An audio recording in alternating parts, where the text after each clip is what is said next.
নিলে ভাল হয়। এইবিলাক থাকিলে ধৰকচোন গণ ওলালে অলপ অসুখ পাতি হয়, গতিকে নিলে ভাল হয় আৰু প্ৰতিদিনে নিব লাগে। এনেকে খোলা কৰি ৰাখে চাওকচোন, খোলা কৰি ৰাখলে এতিয়া প্ৰায় 2-3 দিন নিয়াই নাই।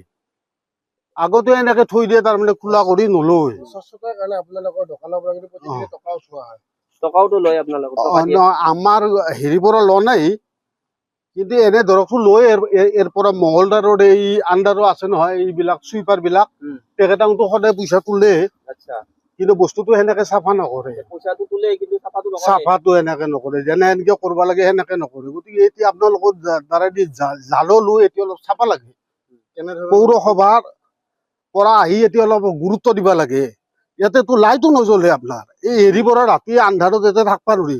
আৰু এই ৰাস্তাটো চাওক আপুনি কিমান বোকা হৈ আছে। গতিকে এইখিনি চিন্তা কৰিব লাগে তেখেতক। খালি টেক্সটো দি খেতিতে নহয় নহয়। এই জাবৰ জোথৰ বিলাক নিনিয়ে সময়মতে, আপোনালোক কেনেধৰণৰ অসুবিধাৰ সন্মুখীন? এইটো ধৰা গোটেই জানেতে বেমাৰ আজাৰ হ'ব। আপুনি নিজে চিন্তা কৰক, ইমান দুৰ্গন্ধ বয়া গাঁও লয়, প্ৰতিদিনে নিবা লাগে। আৰু ৰাস্তাটো আপুনি চাওক কি বোকা হৈ আছে। এতিয়াও আপোনাৰ দোকানত দুৰ্গন্ধ ওলাই। আচলতে এইটো ক'ব লগা কথা নহয়, এইকাৰণে নহয় যে ইয়াত টাউন কমিটি আমাৰ পৌৰসভাই এটা ডাঙৰ ডাষ্টবিন দিয়া আছে, তাত বস্তুবিলাক পেলায়। আৰু এইখিনি য'তে ত'তে পেলায়, কিন্তু পেলাব লাগে আচলতে ডাষ্টবিনৰ ভিতৰত পেলাব লাগে। আৰু টাউন কমিটি অফিচে এইখিনি পৰিবহণ বিভাগ এটা আছে, এই বিভাগখিনিয়ে ইয়াৰ পৰা বস্তুখিনি বেয়া বস্তুখিনি আঁতৰাই লৈ যায় সদায়, কিন্তু সেইটো নকৰি বাহিৰত পেলায়। যথেষ্ট দুৰ্গন্ধ, এইটো হ'ব নালাগে। এইটো ৰাষ্ট্ৰীয় ঘাইপথ, এতিয়া পাব্লিক ৰিলেশ্যনৰ জাগা, এইবিলাক টকা লয়। হোৱা নাই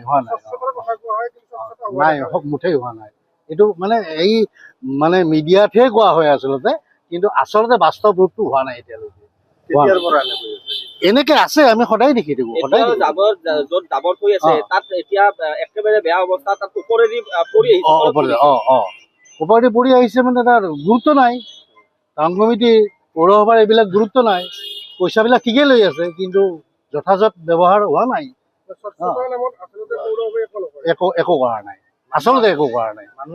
এতিয়া শুনিব পাইছো যে এতিয়া মানে এই আমাৰ টাউন কমিটিৰ যিবিলাক বিভাগীয় কৰ্তৃপক্ষ, তেওঁলোকে কিবা বেলেগ কথাতহে জড়িত হৈ আছে, কনষ্ট্ৰাকশ্যনৰ কথাত জড়িত হৈ আছে।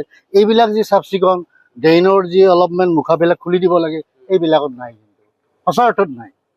এতিয়া মানুহ আহিব পৰা পৰিৱেশ আছে নে? মানুহবিলাকতো আহিবই দিয়াচোন, দুৰ্গন্ধময়ৰ মাজেদিও আহিব। কাৰণ কিয়, এতিয়া এতিয়া গুৱাহাটীত যাব লাগিলে, মোৰ হয়তো ঘৰ বাগভাৰ, মই এনেকে যাব লাগিব, মই আৰু সেইবিলাক দুৰ্গন্ধটো সহ্য কৰিব লাগিব, যাবও লাগিব। সেইটো হৈ থাকিব। যিকোনো খবৰৰ বাবে যোগাযোগ কৰক 9181307221 আমাৰ এই নম্বৰত।